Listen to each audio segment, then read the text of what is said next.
हरे जय जय राम कृष्ण हरे जय जय राम कृष्ण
सदा नाम घोष करो हरि कथा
Hello.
सदा नाम घोष करो हरि कथा, सदा नाम घोष करो हरि कथा, तेने सदा चित्त समाधान।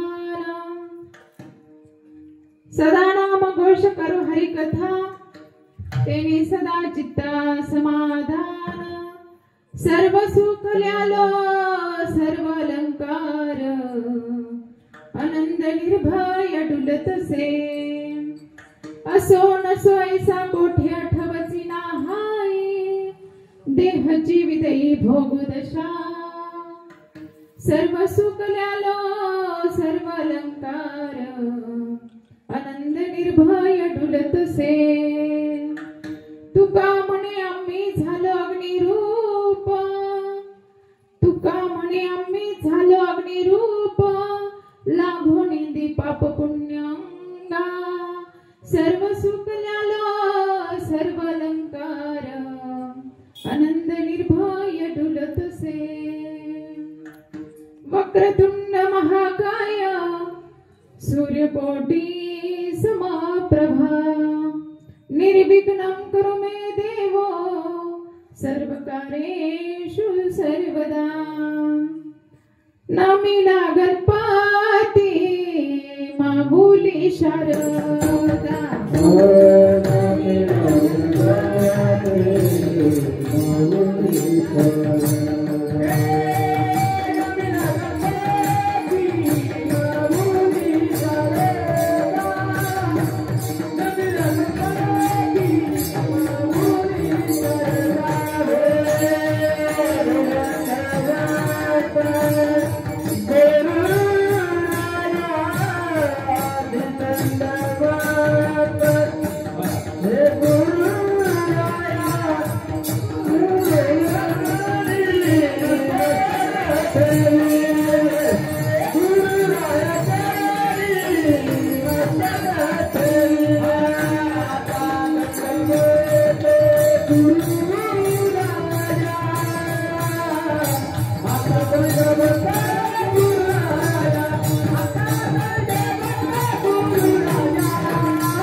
शरण्ये त्र्यंबके गौरी नारायणी नमस्तुते. नमो विठ्ठला राजया पांडुरंगा, नमो रुक्मिणी माऊली ज्ञानगंगा, नमो पुंडलिका, नमो चंद्रभागा, नमस्कार माझा त्या रुक्मिणी पांडुरंगा.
पांडुरंगा करू प्रथम नमन, दुसरे चरण संतांची त्यांच्या कृपा जाणे कथेचा विस्तारू. बाबाजी सद्गुरु दास तुका जयांची केली स्मरण, होय सकळ विद्येचे अधिकरण. तेची वंदू श्री चरण श्री गुरूंचे ते नमस्कारुनी आता. जिथे ज्ञान विज्ञान संजीव होते, जिथे योग विद्येस सामर्थ्य येते, जिथे मानवास मिळे मोक्ष गाथा, तुझ्या पायरीसी सदा नम्र माथा.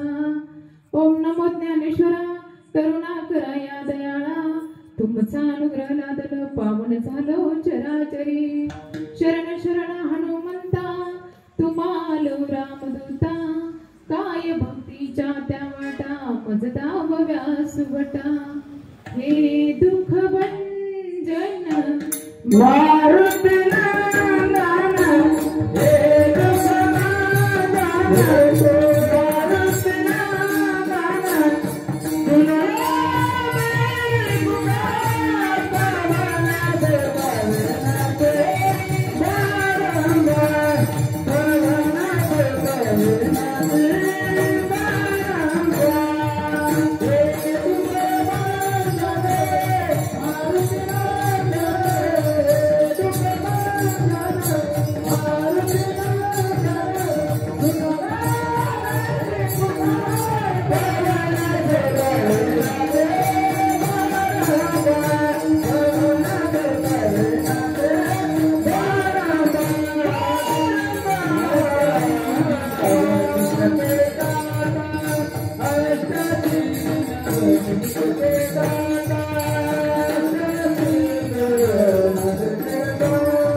नमो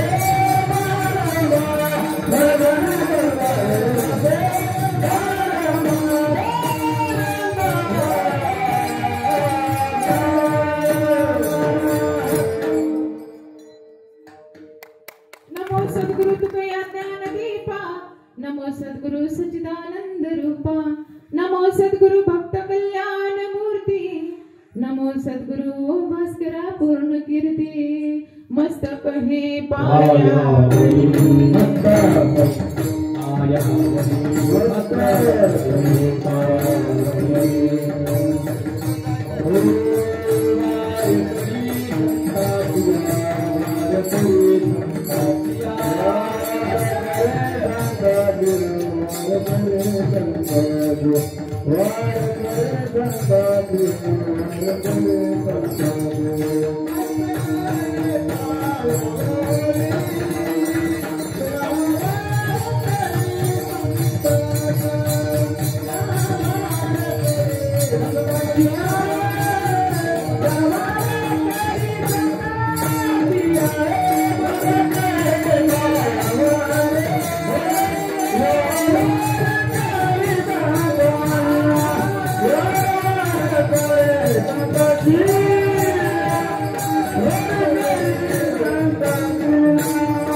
सदा नाम घोष करो हरि कथा, तेने सदा चित्ता समाधान, सर्व सुख ल्याल सर्व अलंकार, आनंद निर्भय डुलतसे. प्रस्तुत प्राप्त प्रसंगी कीर्तन रूपी सेवेसाठी घेतलेला अभंग जगद्गुरु जगतमान्य संत श्रेष्ठ देऊचे असणारे सुप्रसिद्ध संत, ज्यांना वारकरी संप्रदायाचा कळस संबोधलं जातं असे असणारे संत म्हणजे जगद्गुरु तुकोबराय. आणि याच जगद्गुरु तुकोबरायांचा गाथा या प्रकरणातील नामपर प्रकरणातला असणारा अभंग सेवेसाठी निवडलेला आहे. प्रस्तुत अभंगातून जगद्गुरु तुकोबराय की या समाजाला, या रंजल्या गंजल्याला किंवा या साधकांना उपदेश म्हणजे नामपर उपदेश करतात की या नाम कसं घ्यावं आणि त्या नामाचा फायदा काय आहे हे अभंगातून आपल्याला ते सांगतात. अभंगातून सांगत असताना जगद्गुरु तुकोबराय म्हणतात की नामस्मरण केल्याचा फायदा काय होईल की त्याने आपल्याला सदैव सुख समृद्धी समाधान आपल्याला लाभेल. ते समाधान याच्याने लाभेल की सदा नाम घोष करू हरी कथा. कधी कधी नाही सांगितलं सदा नाम घोष करू हरी कथा, करा नाही सांगितलं, करू म्हटले. सदा नाम घोष करू हरी कथा, तेने सदा चित्त समाधान. त्याने काय होईल? सदा नाम घोष करू हरी कथा, सदैव भगवंताचं नामस्मरण केलं तर काय फायदा होईल तेही पुढच्या लगेच चरणात सांगतात की तेने सदा चित्त समाधान. आणि पुढे लगेच सांगतात की मनामध्ये सदैव चित्त समाधानामध्ये समाधान प्राप्त आपल्याला झालं तर आपण काय होईल? आपल्याला सर्व सुख ल्यालो सर्व अलंकार, सगळे अलंकार सर्व सुख जे आहे, सुखामध्ये संतांनी आपले अलंकार मानलेले आहेत बरं का. ते तर तुम्ही म्हणा सोने नाणं दागिने वगैरे याला काही अलंकार म्हटले काय? त्याला अलंकार नाही म्हटले. तर सर्व ज्यावेळी समाधान प्राप्त होईल आणि त्या समाधानाने आपल्याला सगळं सुख प्राप्त होईल, ते सर्व सुख ल्यालो सर्व अलंकार, आनंद निर्भय डुलतसे. त्या आनंदामध्ये आम्ही सदैव डुलत आहोत जगद्गुरु तुकोबराय सांगतात. मग हे सांगत असताना ते भगवंताच्या नामचिंतने अजून काय होईल तर जगद्गुरु तुकोबराय सांगतात की त्या सदैव भगवंताचं नामस्मरण केलं तर आम्हाला देहीची विदेही भोगू दशा, कारण या देहाचं सुद्धा आम्हाला भान राहत नाही. जोपर्यंत आपण भगवंताची गोडी निर्माण आपल्याला होत नाही, भगवंताच्या नामचिंतनाची गोडी आपल्याला निर्माण होत नाही, त्याचं महत्व आपल्याला कळत नाही, तोपर्यंत आपण सामान्य माणसासारखंच असणार आहे. परंतु ज्यावेळेस भगवंताची गोडी, त्या नामाची गोडी आपल्याला सदैव प्राप्त होईल, त्याच्यात आपण एकचित्त होऊन जाऊ, त्यावेळेस आपल्याला देहाची विदेहाची भोगू दशा म्हणजे आपल्याला या देहाचं सुद्धा भान राहणार नाही. जगद्गुरु तुकोबराय सांगतात, मी सांगत नाही बरं का. पहिली गोष्ट जगद्गुरु तुकोबराय सांगतात की देहाचं सुद्धा आपल्याला भान राहणार नाही, देहाची विदेही भोगू दशा. कारण जगद्गुरु तुकोबराय सांगतात या नामस्मरणाचा फायदा एवढा आहे की त्याने आम्ही काय होऊ, तुका म्हणे आम्ही होऊ अग्निरूप. अग्निरूप म्हणजे भगवंताची, म्हणजे ब्रह्मलीन आम्ही होऊन जाऊ, भगवंताची एकरूप आम्ही होऊन जाऊ. नवे तर भगवंताची पदवी आम्हाला प्राप्त होईल, ती भगवंताची पदवी आम्हाला प्राप्त होईल. तुका म्हणे आम्ही झालो अग्निरूप. ज्यावेळेस भगवंताची साक्षात पदवी आम्हाला प्राप्त होईल किंवा ब्रह्मरूप आम्ही प्राप्त होऊ, त्यावेळेस आम्हाला पाप पुण्याचं सुद्धा भीती राहणार नाही. लागून येते पाप पुण्य आमच्या अंगाला, म्हणजे आमचे हे शरीर रूपी जरी असलं तरी त्याला पाप पुण्याची काही भीती राहणार नाही. म्हणून आम्ही त्याच्यामध्ये सर्व सुखल्यालो, सर्व अलंकार आनंद निर्भय डुलतोसे. विठ्ठल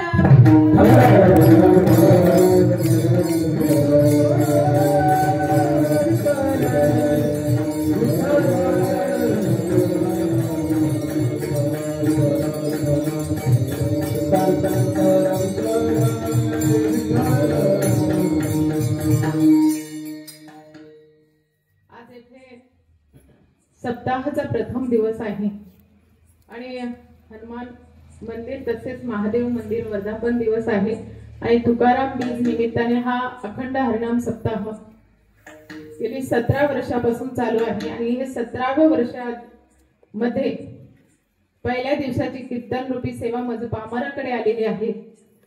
आणि या सप्ताह इथे असणारे गुरुवर्य निवृत्ती महाराज रायते यांच्या मार्गदर्शनाने हा सप्ताह चालतो. त्याचबरोबर बाळासाहेब महाराज शिंदे यांच्या प्रेरणेतून हा सप्ताह चालतोय. बाबासाहेब महाराज शिंदे यांच्या प्रेरणेतून हा सप्ताह चालू आहे. त्याचबरोबर या सप्ताहासाठी आशीर्वाद जे आहेत ते श्री श्री 1008 महामंडलेश्वर शिवगिरीजी महाराज यांचेही आशीर्वाद या सप्ताहासाठी आहे. त्याचबरोबर या सप्ताहासाठी जे आज आपल्याला कीर्तन रूपी सेवेसाठी साथसंगत करण्यासाठी आहेत ते म्हणजे नवनाथ महाराज बत्तासे, त्याचबरोबर भास्कर महाराज गारे आणि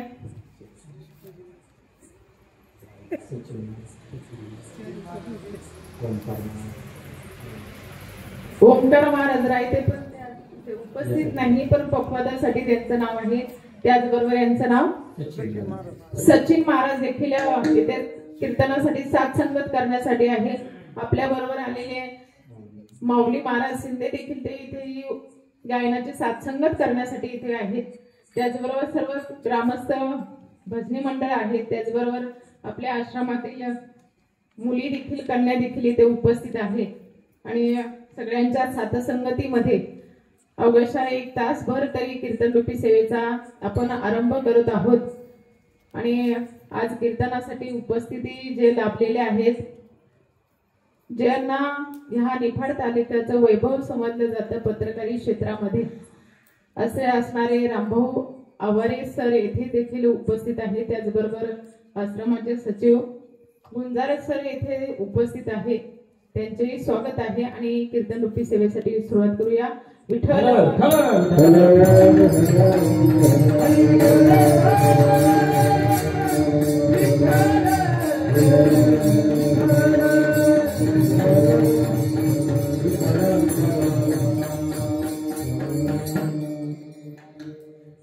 आज या ठिकाणी खरं तर कीर्तनाचा प्रथम दिवस आणि सप्ताहाचा कुठलाही पहिला दिवस असेल, कुठल्याही सप्ताहाचा आणि कुठलेही कोणतेही कार्य असेल तर पहिल्या दिवशी नामपरत प्रकरणातील अभंग घ्यायचा असतो.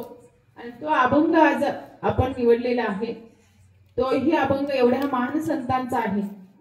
त्या संतांचं नाव घेताच देखील यमानं सुद्धा थरथर कापावं. तुकाराम तुकाराम नाम घेता गावे यमा, नाम घेता गावे यमा, नाम घेता गावे यमा. तुकाराम तुकाराम नाम घेता गावे यमा, नाम घेता गावे यमा, नाम घेता गावे यमा. तुकाराम तुकाराम नाम घेता गावे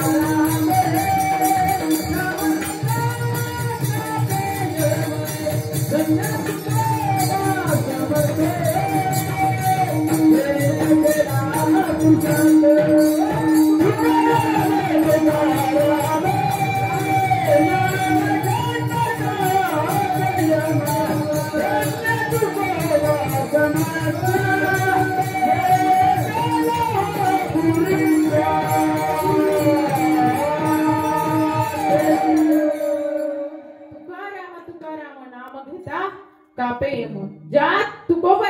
नाव घेताच यमाने देखील थरथर कापावं असे तुकोबराय. नवे नवे तर तुकोबरायांचं वर्णन एका वैऱ्याने सुद्धा करावं. त्या वैऱ्याने वर्णन करावं. तुकया तुलनेसी ब्रह्म तुकासे हरी म्हणून रामेश्वर. कारण जगद्गुरु तुकोबरा एवढे महान संत आहे, एवढे महान संत आहे. कारण त्या तुकोबरायांची तुलना करत असताना तर तुकोबराय लहान पण नाही, तर तुकाराम मोठे सुद्धा नाही. अणु रेणू या तुकोरा तुका आकाश ब्रह्मा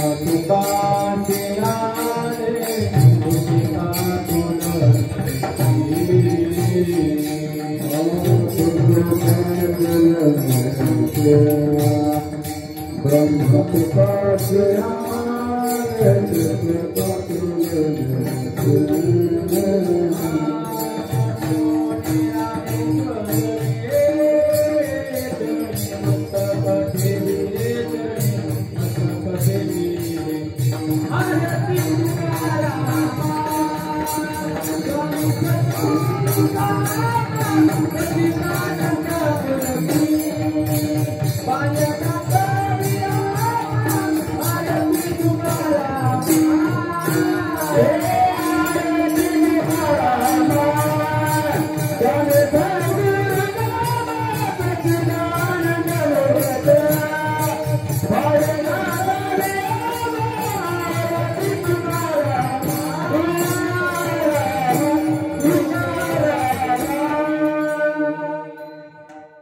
तुकोबरायांचा अभंग सेवेसाठी निवडलेला आहे.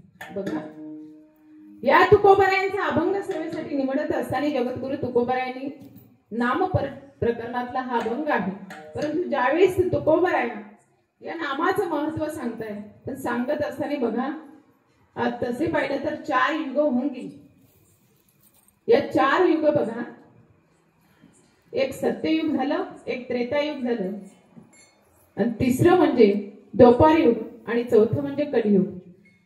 सत्ययुगामध्ये यज्ञ होम हवन करणं, याला असं केलं तर भगवंत प्रसन्न व्हायचे. त्रेतायुगामध्ये ध्यान धारणेला भगवंत प्रसन्न व्हायचे. द्वापार युगामध्ये पूजा अर्चना करणं, याला भगवंत प्रसन्न व्हायचे. पण कलियुगामध्ये फक्त काय सांगितलंय? नामस कीर्तन करायला सांगितलंय.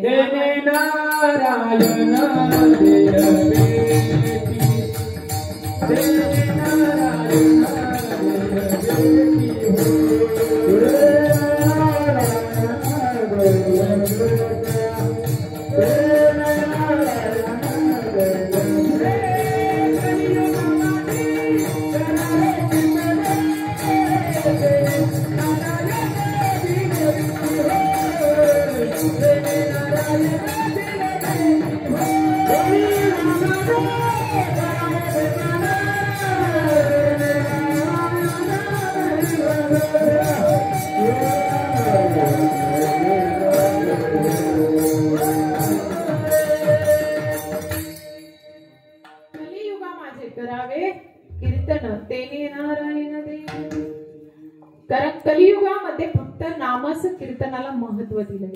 नामस कीर्तन कर म्हणजे भगवंताचं नामस्मरण केलं, त्याला भगवंत भेटल्याशिवाय राहणार नाही. परंतु बघा, सप्ताच्या कोणत्याही पूर्वार्थाला आपण नामपर प्रकरणातील अभंग घेतो, कारण नामस्मरण असं आहे. नामस्मरण हे आरंभीला घ्यायचं असतं, सुरुवातीला घ्यायचं असतं. आरंभी आवडे आदरे आले नाम, तेने सकळ सिद्धी झाले पूर्ण काम. आरंभाला आपण भगवंताचं नामचिंतन करायचं असतं. आपण कुठलाही ग्रंथ जरी वाचायला घेतला, त्या ग्रंथाच्या सुरुवातीला भगवंताचे आधी काय आहे? नमन आहे. भगवंताला आधी मंगलचरण, भगवंताचं कोणत्याही ग्रंथामध्ये मंगलचरण अगोदर आहे आणि मग पुढचं आहे सर्व काही. तर आपल्या वेदांनी शास्त्रांनी सुद्धा अगोदर नामस्मरणाला महत्व दिलेले आहे, नंतर पुढे काही भक्ती सर्व काही पुढे असेल. म्हणून आपण पहिल्या सप्ताहाच्या पहिल्या दिवसाला नामस्मरण करतो. कारण नामस्मरण हे खरं कसं आहे? नाम खरं तर सत्य आहे. सत्य कसं आहे बघा, सत्य साच खरे नाम विठोबाचे बरे. ते नाम कसं आहे तर सत्य आहे. नाम सत्य आहे. सत्य तू विठ्ठला नाम भगवंताचं नाम कसं आहे, हे सत्य आहे, म्हणून ते नाम सदैव आपण घेतलं पाहिजे. विठ्ठल विठ्ठल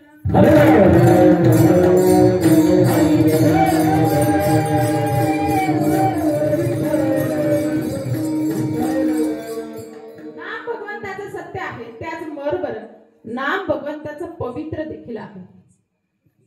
नाम भगवंताचं पवित्र आहे. काय कारण नाम बरवया बरवंट, नाम पवित्र आणि चोखट, नाम स्मरे नीलकंठ, निज सुखे निबला. कारण भगवंताचं नामस्मरण हे साक्षात कुणी घेतले, नीलकंठ म्हणजे भगवान शंकराने सुद्धा भगवंताचं नामस्मरण केलेले आहे, त्याशिवाय तो सुखी निवला नाही. कारण नाम एवढं पवित्र आहे, ते पवित्र नाम सदैव आपण देखील घेतलं पाहिजे. पुढे ते नामस्मरणाचा महिमा एवढा आहे. कारण तुम्ही म्हणाल नामस्मरण काय, नाम केवढं आहे, केवढं आहे, कुणी सांगेल नाम केवढं आहे? पृथ्वी एवढं नाही, पृथ्वीच्या 10 पट अग्नी मोठा आहे, अग्नीच्या 10 पट वायू मोठा आहे, वायूच्या 10 पट आकाश मोठा आहे, आकाशापेक्षा 10 पट नाम मोठा आहे. म्हणून तर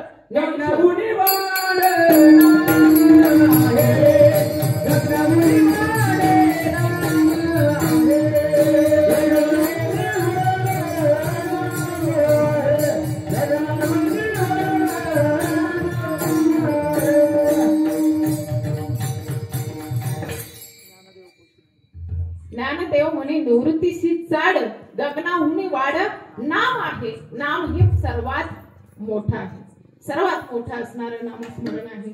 म्हणून ते नामस्मरण सदैव आपण चित्तामध्ये धरलं पाहिजे, त्याचं सदैव चिंतन आपण केलं पाहिजे. कारण या नामस्मरणाने काय होणार आहे, आपले नाम तुझे रे, नाम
तुझे रे, नाम तुझे रे, नाम तुझे रे, नाम तुझे रे, नाम तुझे भगवंताचं नामस्मरण आपण सदैव घेतलं पाहिजे.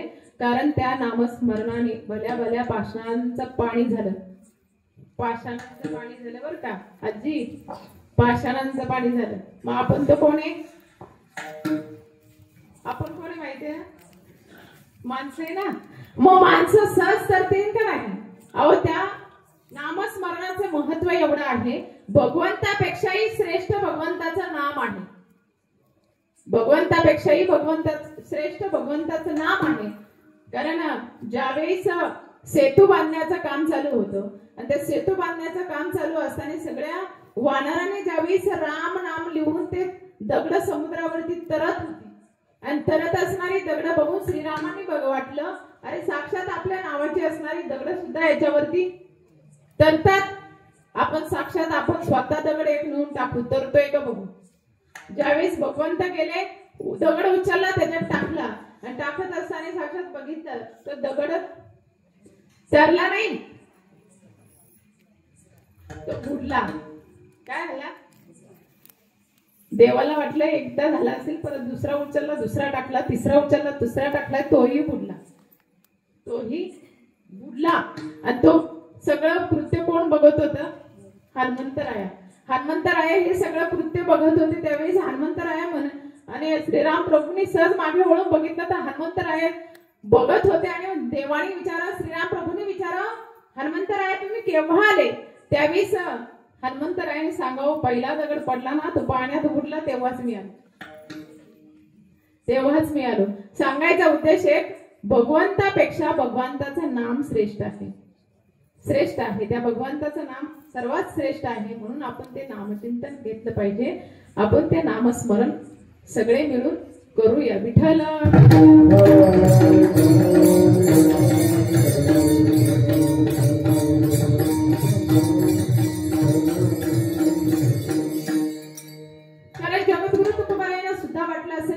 समाजाला आपण नामस्मरणाचं महत्व सांगितलं पाहिजे. नामस्मरण काय आहे ते सांगितलं पाहिजे. नामस्मरण नाही सांगितलं तर त्यांना कळणार सुद्धा नाही. कारण एका साधकाने असं जगद्गुरु तुकोबारायांनी केलं, अहो जगद्गुरु तुकोबाराया या नामस्मरणाचा तुम्ही काय एवढे सुखी आहेत, काय एवढे आनंदी आहेत, याचं महत्व काय. तर त्याचं महत्व ज्यावेळी साधकाने जगद्गुरु तुकोबारायांना विचारावं त्यावेळी जगद्गुरु तुकोबारायांनी सांगावं. तर याचं महत्व असं आहे ते सांगण्यापेक्षा आपण सगळे मिळून प्रत्यक्ष करूया. तेच तर अभंगाच्या प्रथम चरणात सांगितलं.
ऐकण्यामध्ये मंत्रमुक्त झाले असले म्हणा, पण आता तरी जोरात टाळी वाजवा. जगद्गुरु तुकोबाराय सांगतात की सदा नामघोष करू हरिकथा. तुम्ही बोलत नाही का? अभंग सगळ्यांच्या पाठातला आहे की नाही? सदा नामघोष करू हरी कथा तेने सदा चित्त समाधान. कारण जगद्गुरु तुकोबाराय सांगतात की सदा नामघोष, कारण घोष करा. जगद्गुरु तुकोबाराय सांगतात सदा करा. सदा म्हणजे काय हो? सदा म्हणजे कदा कदा, काय की नाही? सदा म्हणजे कदा कदा नाही सांगती, सदा सांगतात. सदा म्हणजे सदैव सांगतात. सदैव म्हणजे अखंड नामघोष आपल्या मुखातून झाला पाहिजे. सदा नामघोष करू हरी कथा. हरीच्या कथा करायला सांगितल्यात. आपल्याला कोणाच्याही बाकड कथा करायला सांगितल्या नाही. आपलं चार चौघ जमले की हरी कीर्तन होत. बरोबर आहे ना? चार चौघ जमले की हरी कीर्तन होत आणि तिथे कथा होतात. परंतु काही ठिकाणी चार चौघ जमले, अशा आता हे मागे बसले ना अशा झाडाखाली चार चौघ जमल्यानंतर काय होतं बाबा? मागचे बाबा पत्त्यांचा डाव. चार चौघ जमले की वेगळंच काहीतरी चालू होतं. पण जगद्गुरु तुकोबराय सांगतात की करू हरी कथा, सगळे एकत्र येऊन आपण हरीच्या कथा करू सांगतायत. त्या हरीच्या कथांनी आपल्याला काय होणार आहे, सर्व सुख प्राप्त होणार आहे, आपल्याला समाधान प्राप्त होणार आहे त्या हरीच्या कथांमधून. कारण आपण सदैव ह्या संसाराच्या गाड्यामध्ये कितीही सुख प्राप्त करण्याचा प्रयत्न केला तर आपल्याला सुख प्राप्त होणार आहे का, नाही. हा संसार कसा आहे, दुःख बंधवारी आहे हा संसार,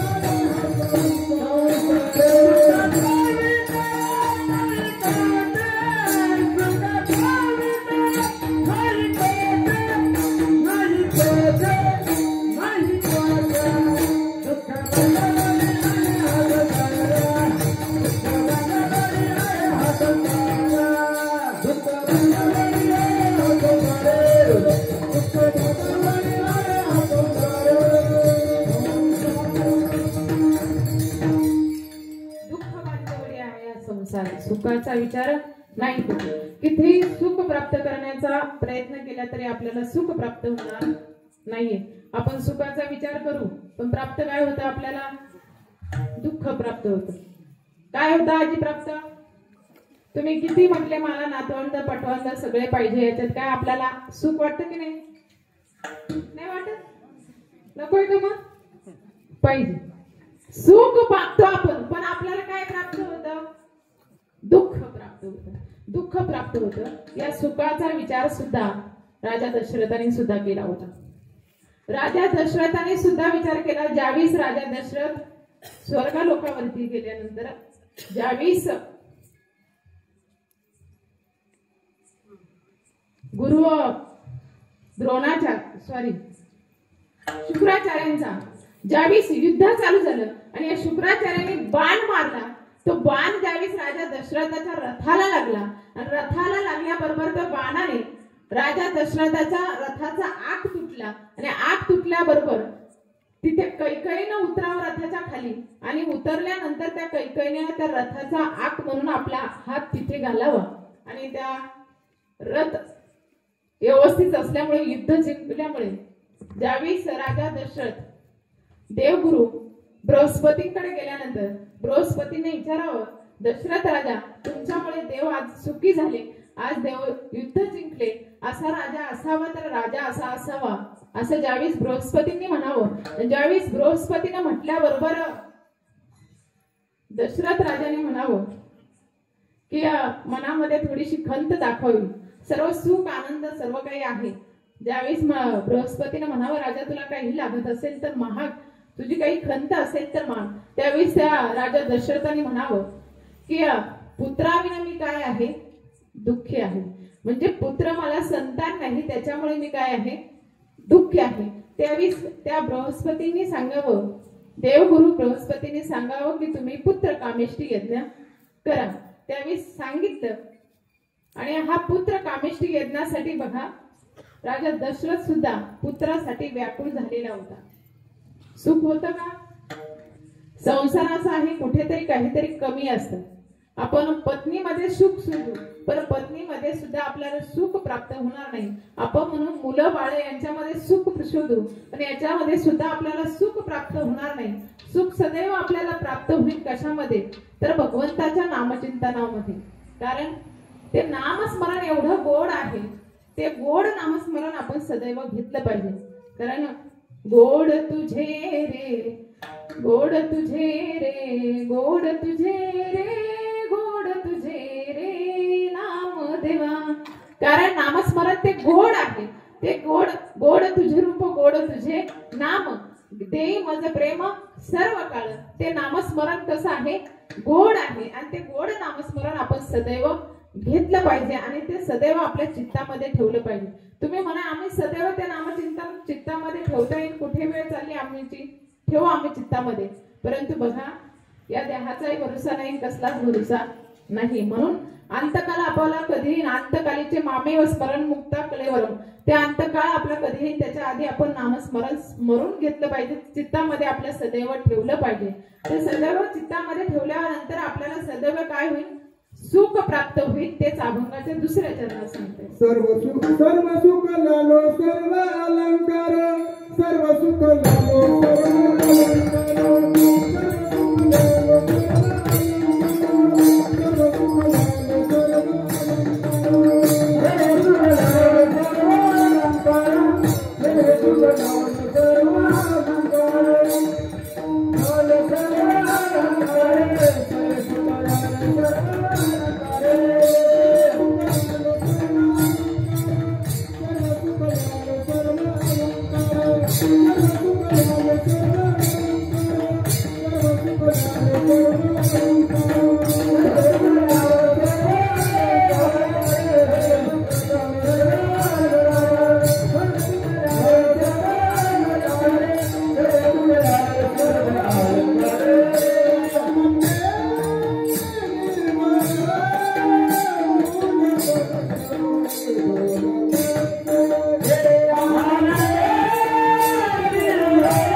सर्व सर्व अलंकार. कारण सर्व सुख कशात आहे, तर तुम्ही म्हणाल अलंकारामध्ये आमचं सर्व सुख आहे. अलंकार म्हणजे हे आपण गळ्यामध्ये घालतो ते अलंकार का, सोन्या नाण्या चांदीचे अलंकार ते अलंकार का? ते अलंकार संतांनी म्हटलेले नाही. तर संतांनी कोणते अलंकार म्हटले, तर संतांनी म्हटले नामस्मरणाने आपण जे अलंकार घेतो, म्हणजे अलंकार अंतःकरणातून जे अलंकार आपण प्राप्त करतो ते अलंकार इतके मोठे आहेत की त्याने सदैव सुख प्राप्त होतं.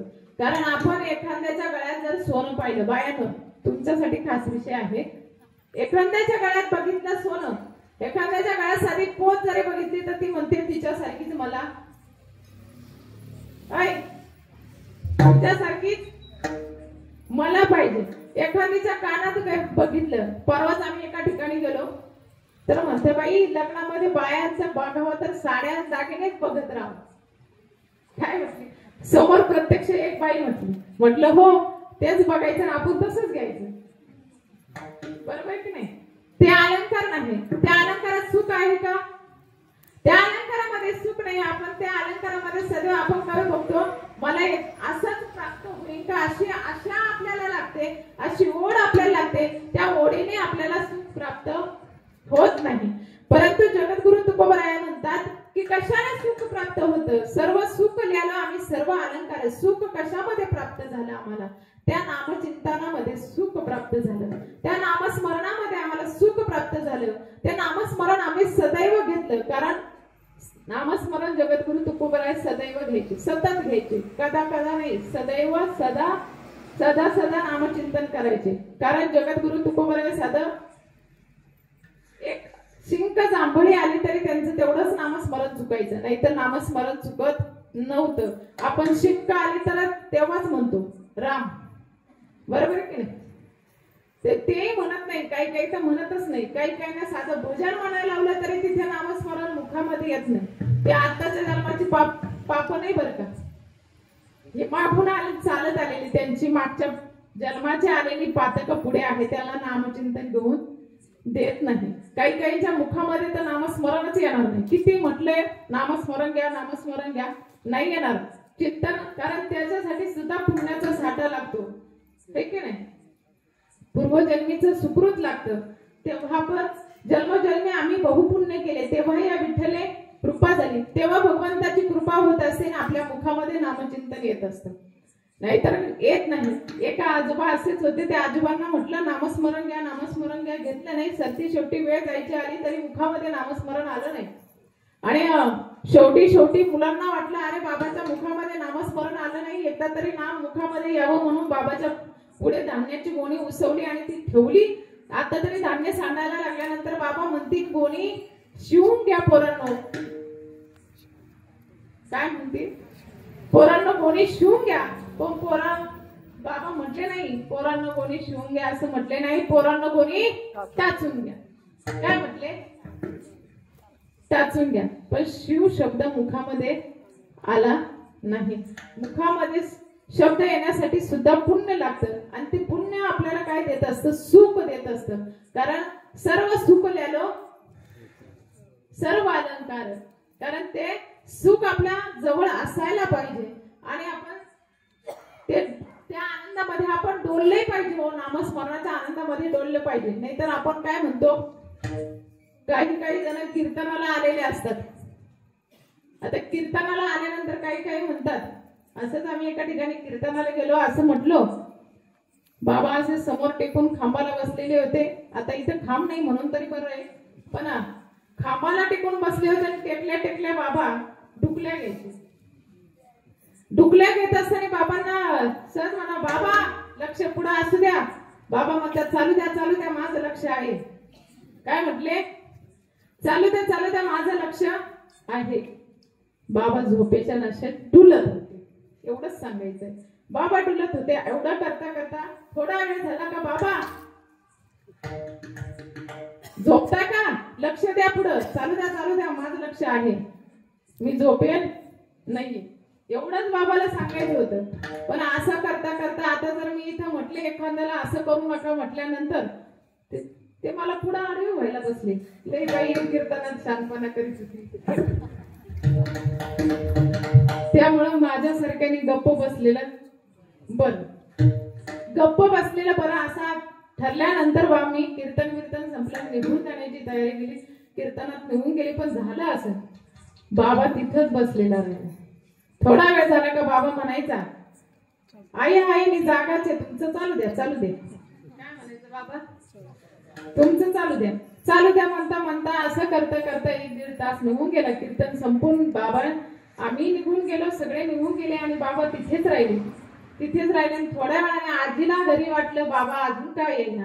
कीर्तन तर केव्हा संपलं, लई 11 झाले असतील, 11:30 झाले असतील, 12 झाले असतील, एवढा टाइम कीर्तन चालणार नाही। म्हातारा घरी का बरं येईना? म्हातारी 5 बॅटरी घेऊन पुढे आली तर त्या सभा मंडपात लाईट बीट बंद होती, बाबा मस्त घोरत होते आणि बाबा म्हणायचे चालू द्या मी आहे। काय म्हणायचे? चालू द्या मी आहे। तेवढ्यात ती म्हातारी आली बॅटरी, हो इथं झोपल्या का काय? आहे मी, चालू द्या तुमचं। काय म्हणायचे बाबा? चालू द्या तुमचे। म्हणजे आजीनं उठवलं बाबाला, अहो काय चालू द्या इथं, झोपले काय तुम्ही? आणि मग बाबा म्हणाले हा कीर्तन संपलं वाटतं। काय म्हणजे? कीर्तन संपलं वाटतं। म्हणजे कोण कशात बाबा, कोणी झोपेच्या नशेत डुलत असत,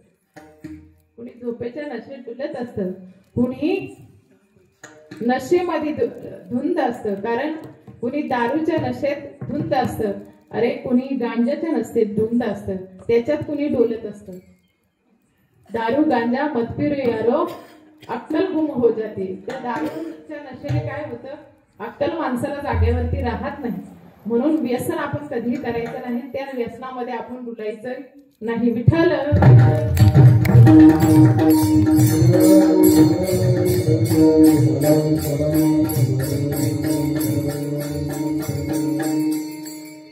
बघा कोण कशात डुलल याच आपल्याला सांगू शकत नाही। कोण झोपेच्या नशेत डुलल, कोणी बसल्याही गाणं म्हणता आता आमचे गायक कसे गायनाच्या संगे, कारण गायनामध्ये ते धुंद होतात, त्याच्या नशेत ते डुलतात। तो आनंद भगवंताच्या याच्यात आहे, परंतु काही बसल्या डुलतात, काही 1.5 तास बसायचं असलं तरी बसवत नाही। पुढचा पाय वरती करतील की पुढचा पाय वरती करतील. हा एकाने तर असं केलं, दोन्ही पाय वरती केले. वरती म्हणजे असे गुडघ्यासारखे बसला. ते बसल्यानंतर त्या गुडघ्यावरती त्याने त्याचं डोकं ठेवलं. म्हणजे उदाहरणार्थ असं घ्या, ते 2 पाय म्हणजे त्याची चूल आहे आणि त्या चुलीवर ठेवलं कुकर आणि ते कुकर थोड्या वेळात शिट्ट्या देऊ लागले. ते कुकर थोड्या वेळाने शिट्ट्या देऊ लागलो.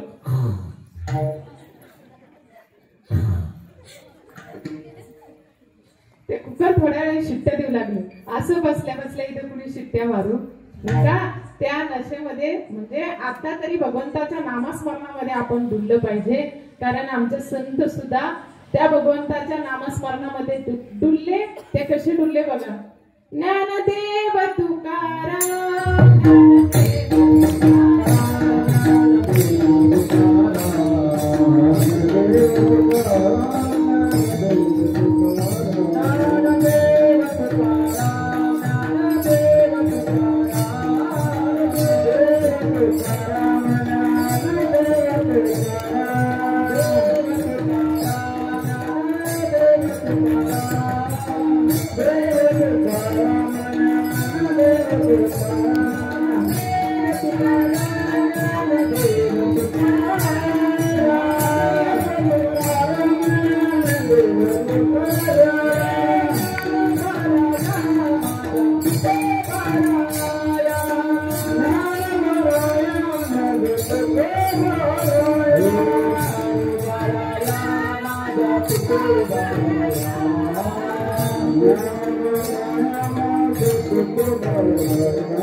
कारण देवाच्या दारामध्ये कोणीही नाव ठेवत नाही.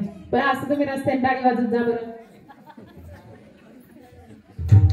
उठून आता कुणी तर असं रस्त्याने जोरात टाळी वाजत जा. काय म्हणतील? पण इथं किती जोरात टाळी वाजत द्या.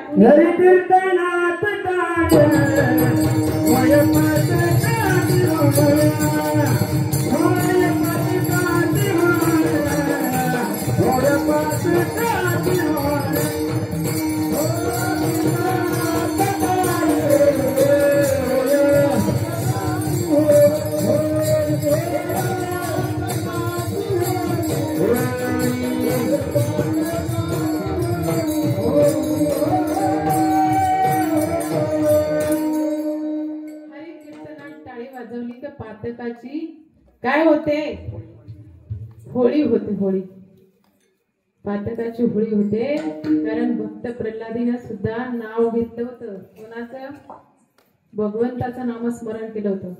कारण भगवंताच्या नामस्मरणामध्ये भक्त प्रल्हाद सुद्धा एवढे तल्लीन झाले होते, एवढे तल्लीन झाले होते की आपलं देहभान सुद्धा विसरले होते. आणि ज्या देहभान विसरलेल्या भक्त प्रल्हादाला स्वतःच्या बापाने हिरण्यकश्यपूने मारण्याचं ठरवलं.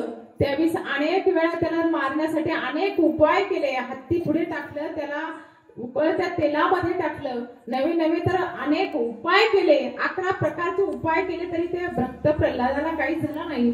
शेवटी होलिका पुढे आली. ती होलिका पुढे आल्यानंतर ती म्हणाली, कारण ती प्रल्हादाची आत्या होती, आणि ती आत्या म्हणाली, मला काय अग्निदेवता प्रसन्न आहे, आणि त्या अग्निदेवतेचे मी प्रसन्न आहे. ती प्रसन्न असलेल्या देवत्यापुढे मी त्या होलिका असते, आणि त्या होलिकेवरती मी त्या प्रल्हादाला घेऊन बसते. आणि घेऊन बसल्यानंतर प्रल्हाद मात्र, त्याला अग्निदेवता प्रसन्न नाही, तो जणू भस्म होईल, मी मात्र तशी आहे. पण बघवा, भगवंताचा न्याय निवाडा सुद्धा कसा असतो. जो भगवंताचं नामस्मरण करतो, भगवंत त्याला सदैव तारतो. एवढ्या अग्नीमधून भक्त प्रल्हादाला देवाने तारलं, आणि जिला अग्निदेवता प्रसन्न असून तिची सुद्धा होळी निर्माण झाली. आणि म्हणून तेव्हापासून होळीचा सण निर्माण झाला. आणि आपण बघा, आता आपली होळीचा सण येतोय, आणि आपण सर्वांनी लक्षात ठेवा, तो होळीचा सण का निर्माण झालाय, कारण भक्त प्रल्हादाने, साक्षात त्या भक्त प्रल्हादाने नारायण भगवंताचं नाव घेतलं. त्या नारायण नामाने काय झाले, मुक्त झाले. नारायण नामे हो जीवन मुक्त, कारण त्या नामस्मरणाने मुक्त होता येतं, म्हणून ते नामस्मरण घेतलं पाहिजे. चला तर सगळ्यांनी एकदा हात वरती करून त्या भगवंताचं नाव घेऊया.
त्या भगवंताच्या नामस्मरणाने बघा काय होतं, देहाची विदेही भोगदशा.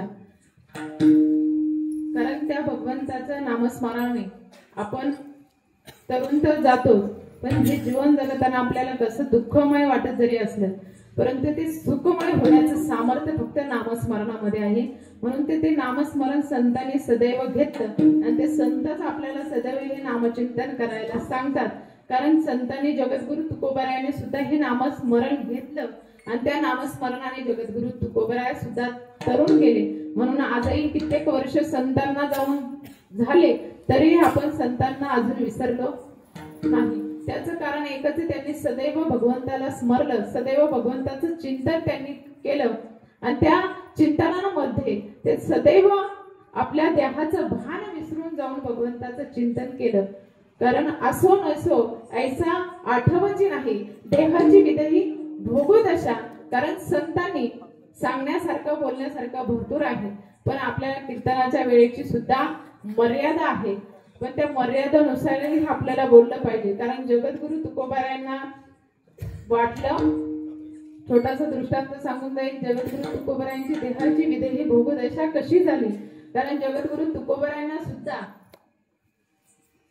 एकदा जिजाऊंची जिजाऊंचा भाऊ त्यांच्या घरी आला आणि ज्यावेळेस भाऊ आला हे कळणार जगद्गुरु तुकोबाराय चालले होते. आपलं मात्र रोजच्या रोज उठायचं, भानचंद्र डोंगरावरती भराड्या डोंगरावरती जायचं आणि तिथे जाऊन भजन करायचं. हे मात्र नित्यनेम ठरलेला होता. नित्यनेम आम्ही ते प्राणी दुर्लभ लक्ष्मी वल्लभ तयाच बळी जे जगद्गुरु तुकोबारायांचा रोजचा दिनक्रम ठरलेला होता. त्याचप्रमाणे जगद्गुरु तुकोबाराय भजनासाठी निघाले. जिजाऊंनी म्हणावं, अहो कुठे चालले, थांबा, माझा भाऊ आज येतोय, आज तरी घरी थांबा. तुकोबाराय म्हणला, तुझं भाऊ येतोय, मला काय करायचं आहे, म्हणे तुमचा सोयरा येतो. काय सोयरा आहे? बायकोच्या भावाला सोयराच म्हणतात ना. काय म्हणतं बायांनो? सोयरा. ते म्हणाले तुमचा सोयरा येतोय म्हटल्यानंतर तुकोबाराय म्हटले, माझं काही काम नाही. असं कसं काम नाही? ज्यावेळेस जिजाऊ म्हणाले, असं कसं काम नाही, तुम्हाला घरी थांबावं लागेल, रोज उठताना जाते तिकडे, आज थांबावं लागेल. बायकोचा जाऊन म्हटल्या ऐकावा. तुकोबाराय थांबले, तुळशीच्या ओट्याजवळ बसले, आपलं भजन चालू झालं. रामकृष्ण हरी, जय जय रामकृष्ण हरी. भजन मात्र चालू झालं आणि तेवढ्यात पाहुणे आले म्हणून त्या जिजाऊंनी स्वयंपाक केला. मस्त पुरणपोळी, भजे, कुरड्या, वरण भात, मस्त. आज एकादशी, आज तुम्ही तोंडाला पाणी आणू नका. मस्त स्वयंपाक केला आणि स्वयंपाक केल्याबरोबर जेवायला वाढलं. तुकोबाराय समोर बसले, असा भाऊ बसला आहे आणि जिजाऊ वाढत आहे आणि जेवण करताय. तुकोबारायांनी सुरुवात केली, जय दनादन दे दनादन सुरुवात केली. आपलं जेवण केलं आणि ढेकर तृप्त झाले आणि निघूनही चालले. आणि मात्र जिजाऊंचा भाऊ असा खालीवर पाहतोय. जेवण काही त्याला जाईना. कसं तरी ते जेवलं, कारण ज्याच्या घरी जेवतोय तो म्हणा ना आणि का खारे का पांचटे काही तो खाते. पण आपण कसं काय म्हणायचं? त्याने बिचाऱ्याने खाल्लं कसं तरी. पण जिजाऊंच्या मात्र लक्षात आलं की काहीतरी जेवणामध्ये फळतं आहे. नंतर जिजाऊ जेवायला बसल्या तर म्हणे सारामध्ये मीठच नाही. काय सारामध्ये मीठ नाही. तेवढ्यात मग त्या उठल्या, तडा उठल्या. तसे तुकोबारायांकडे गेल्या आणि तुकोबारायांना म्हणाल्या, अहो तुकोबाराया, तुम्हाला एवढे सांगता नाही आलं का जेवणात मीठ नाही म्हणून? काय म्हटले? जेवणात मीठ नाही सांगता नाही आलं. तुकोबाराय म्हणे, आम्ही काय खातो याचंच भान आम्हाला नाही राहिलं. काय खातो आम्ही कसं सांगू, कारण आम्ही काय खातो हे आम्हाला भान राहिलेलं नाही, तर तुम्हाला काय सांगणार? आणि याचा अर्थ एकच आहे, तुकोबाराया बहाने विसरून भगवंताची भक्ती करत होते. ती भक्ती त्यांनी आपल्याला सांगितली कशी करायची आहे. ती भक्ती आपल्याला भक्ती केल्यानं काय प्राप्त होतं? सुख प्राप्त होतं, मनामध्ये चित्तामध्ये समाधान प्राप्त होतं. ते समाधान आपल्याला सर्व सुख प्राप्त करून देतं. त्या समाधानामध्ये आपण सदैव डोलत राहतो आणि त्या डोलत असताना आपल्याला त्या देहाची भान सुद्धा राहत नाही. एवढंच नाही तर जगद्गुरु तुकोबाराय सांगतात की आम्ही अग्निरूप होतो ते अभंगाच्या शेवटच्या चरणात. तुका म्हणे आम्ही झालो अग्निरूप, तुका म्हणे आम्ही झालो अग्निरूप, झालो अग्निरूप,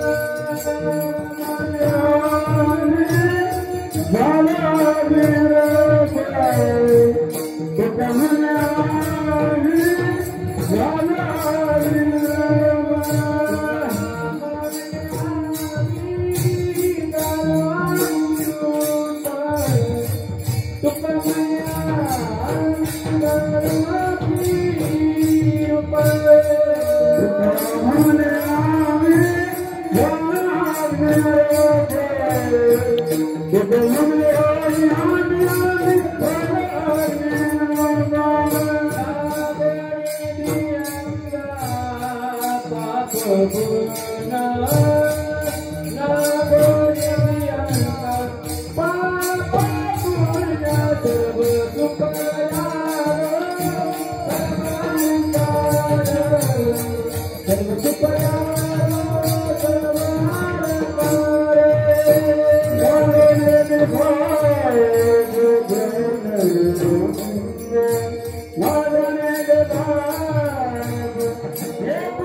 तुका म्हणे आम्ही झालो अग्निरूप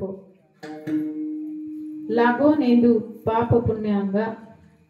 कारण जगद्गुरु तुकोबऱ्या सांगतात की ज्यावेळेस भगवंताचा अखंड सदा नाम घोष करू आम्ही हरिकथा सदैव भगवंताचं नामस्मरण आम्ही जर केलं तर आम्ही भगवंत स्वरूप होऊन जाऊ, ब्रह्मरूप आम्ही होऊन जाऊ. ज्यावेळेस भगवंत स्वरूप आम्ही झालं तर आम्हाला कुठल्याही पाप पुण्याची भीती आम्हाला राहणार नाही. कुठलेही पाप पुण्य आम्हाला आमच्या अंगाला शिवणार सुद्धा नाही, त्याची भीती सुद्धा आम्हाला राहणार नाही. जगद्गुरु तुकोबराय सांगतात आपली कीर्तनाची वेळ संपलेली आहे, परंतु 2 मिनिटं आपल्या धर्मासाठी बोलून जाईल. आज खर तर बलिदान मास चालू आहे आणि त्या बलिदान मासाचा छत्रपती संभाजी महाराजांचा बलिदान मास चालू आहे. त्या बलिदान मासाचा आज 11वा दिवस आहे आणि या 11व्या दिवशी बघा छत्रपती संभाजी महाराजांना ज्यावेळेस औरंगजेबाने कैद केलं होतं तर कैदही त्यांना अशाच स्वरूपात ज्यावेळेस आपलेच लोक कधी कधी फितूर होतात त्यावेळेस मोठी मोठी संकट झेलावी लागतात. त्यावेळेस असं मोठं संकट आपल्या समाजावरती म्हणजे हिंदू धर्मावरती आलेलं होतं. आणि तेच हिंदू धर्मावरती आलेलं संकट म्हणजे छत्रपती संभाजी महाराजांना कैद केलेलं होतं. आणि त्या कैद केलेल्याच्या आजचा दिवस 11वा दिवस आहे. आणि तो 11वा दिवस खरं तर संभाजी महाराजांचं खरंच किती कष्टमय जीवन त्यांनी त्यावेळी झेललेलं आहे. लहानपणापासून कष्ट तर त्या व्यक्तीनं झेललीच, परंतु शेवटपर्यंत सुद्धा कष्ट झेलली, दुःख सहन केलं. दुःख सहन याच्यासाठी केलं, फक्त आपल्या धर्मासाठी केलं. कारण धर्माचे पालन करणे पाखंड खंडन. धर्माचं पालन जर करायचं असेल तर कुठेतरी धर्माला आपण कुठेतरी सामोरं गेलं पाहिजे. छत्रपती संभाजी महाराज बघा, त्या औरंगजेबापुढे झुकले नसेल तर त्यांचे हे पायी कलम करण्यात आले. हात पुढे नमन करण्यासाठी झुकले नसेल तर हात कट करण्यात आलेले आहे, तोडण्यात आले आहे. हे डोळे नजरा झुकले नसतील तर नजरांमध्ये सळ्या घालण्यात आलेल्या आहेत. बघा किती कठीण प्रसंग आहे. आपण छावा चित्रपट बघितला, सर्वांनी बघितलाच असेल, नसेल बघितला तर अजून बघून घ्या. कारण गावोगाव अजून जाऊन तो छावा चित्रपट गावकऱ्यांचे खरं तर आपण व्हॉट्सअप इकडे तिकडे बघतो, बऱ्याच गावांमध्ये तो आता गावागावात तो छावा चित्रपट दाखवतात. याचं कारण एक आहे, आपण हिंदू धर्मासाठी जाग झालो पाहिजे. कारण आपण जर हिंदू धर्मासाठी जाग नाही झालं तर एक दिवस आपला धर्म बुडल्याशिवाय राहणार नाही. तुम्हाला वाटत असेल आमच्या जवळ अजून धर्माची ग्लानी आलेली नाही, आमच्या जवळ असं येणार सुद्धा नाही, आम्ही आमच्यावर असा प्रसंग येणार सुद्धा नाही. छत्रपती संभाजी महाराजांवर प्रसंग आला तर आपण काय चिंतू? आपल्यावरती येण्यासाठी वेळ लागणार नाही. म्हणून आपण धर्मासाठी जागृत झालं पाहिजे. कारण छत्रपती संभाजी महाराजांनी धर्मासाठी आपल्या देहाचा त्याग केला. अरे धर्म स्वीकारा म्हणत असताना सुद्धा स्वीकारला नाही, कारण त्यांना माहिती आहे पुढे जाऊन मी आज जर धर्म स्वीकारला तर आज ही कीर्तन सुद्धा उभी राहिली नसती, आज आपण इथे बसलेलो नसतो. कारण जगावं कसं छत्रपती शिवाजी महाराजांनी शिकवलं आणि मरावं कसं छत्रपती संभाजी महाराजांनी शिकवलं. छत्रपती संभाजी महाराज कोण होते? कोण होते संभाजी महाराज? कारण देश धर्म पर टिकने वाला शेर शिवा का छावा था. अरे देश धर्म पर टिकने वाला शेर शिवा का छावा था. महापराक्रमी महाप्रतापी एक ही शंभो राजा था, एक ही शंभो राजा था. या शंभो राजाने आपल्या धर्मासाठी आपल्या देहाचा त्याग केलाय. आणि म्हणून तर आज आपण इथे कीर्तन प्रवचन श्रवण करतोय आणि बसतोय. आज आपली मंदिर सुरक्षित आहे फक्त आपल्या छत्रपती शिवाजी महाराजांची, छत्रपती संभाजी महाराजांची कृपा आहे. आपण आपल्या धर्मासाठी जागृत राहिलं पाहिजे. निदान आपले मंदिर काय आहे, आज सप्ताहाचा पहिला दिवस आहे. आता या या खानगाव गावामध्ये किती लोक असतील? ओंकार महाराज किती लोक असतील? अरे एखादं सोडा धरलीच नसेल, भाकरी जोडल्या असतील आणि झोपल्या गोदाडे घेऊन लगेच घरी. कीर्तन काय गावामध्ये किती लोक बघा ना, काय म्हणत असतील पहिल्या दिवसाची कीर्तन शिवाय त्या बाईला काही येतं, त्या बाईला काही येत नसेल म्हणून जाऊ द्या, काय ऐकायचं तिचं कीर्तन, खाल्लंय आता झोपू आता मस्त पैकी असेच म्हणले असतील ना, म्हणून तर काही झोपले. परंतु बघा ज्याच्या नशिबामध्ये असताना भगवंताचं नामचिंतन श्रवण करणं त्यालाच ऐकायला भेटतं. येड्या गाबाळ्याचं इथं काम नाही. असो आपल्या कीर्तन रूपी सेवेला पूर्णविराम देत असताना आज या ठिकाणी सगळेच गायक वादक सगळेच वृंद इथे उपस्थित आहे, त्यांचे मनस्वी धन्यवाद. आणि कीर्तनासाठी साथ संगत करण्यासाठी पक्वादासाठी मी नाव वाचलेलं होतं ओंकार महाराजांचं, पण ते लेट का होईना थेट आलेले आहे संपायच्या टायमाला, त्यांच्यासाठी एकदा जोरदार टाळ्या होत्या बघा. आणि आज या ठिकाणी खरं तर ज्यांना रणरागिणी पुरस्कार निफाडे ते माणुसकी नाही आलेले का, त्यांचा सत्कार सांगितला होता भाऊंनी, परंतु ते आलेले नाही. असो, तर त्यांनाही महिला दिनाच्या सगळ्याच महिला इथे उपस्थित आहेत. महिला या सक्षम असल्या पाहिजे आणि सगळ्यात पुढेच असल्या पाहिजे. आणि खरं तर आमच्या महिला पुढेच आहे बरं का. कशावरून पुढं? मी ताजं उदाहरण देते, मी असे चिरे पाके उदाहरण देत नाही. हे बघा इथं पुरुष मंडळी मोजायचे आणि महिला मंडळ मोजायचं. कोण जास्त आहे त्याच पुढेच आहे. अरे आदिशक्ती ती पुढे असणारच, आदिशक्ती पुढे असणारच. कारण महिला तुमच्यासाठी एकदा जोरदार टाळ्या होत्या आणि एकदा पुरुष मंडळीसाठी जोरदार टाळ्या होत्या, कारण त्या आपल्या पाठीशी राहतात म्हणून आपण पुढे बरोबर आहे की नाही. असो, आज ज्यांच्या अन्नदानाची सेवा होती ते आमचे आसने दादा, योगेश दादा आसने, त्यांच्या इथं छान फराळाचं उत्तम फराळाचं सगळ्यांना पंगत होती. त्यांचेही मनस्वी धन्यवाद. आणि कीर्तनासाठी उत्तम अशी साऊंड सिस्टीम आहे, त्यांचे मनस्वी धन्यवाद. आणि पत्रकार आमचे रामभाऊ यांचे सुद्धा मनस्वी धन्यवाद. आणि कोटमगाववरून आलेले असले बिलोरे बाबा धावपळ करत ते इथपर्यंत आले, त्यांचे मनस्वी धन्यवाद. आणि इथेच आपल्या सेवेला पूर्णविराम देऊया. ज्ञानेश्वर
धर्ममंडपात उपस्थित सर्व भक्तिविधाते सज्जन मायबाप आदी सर्वांना रामकृष्ण हरी.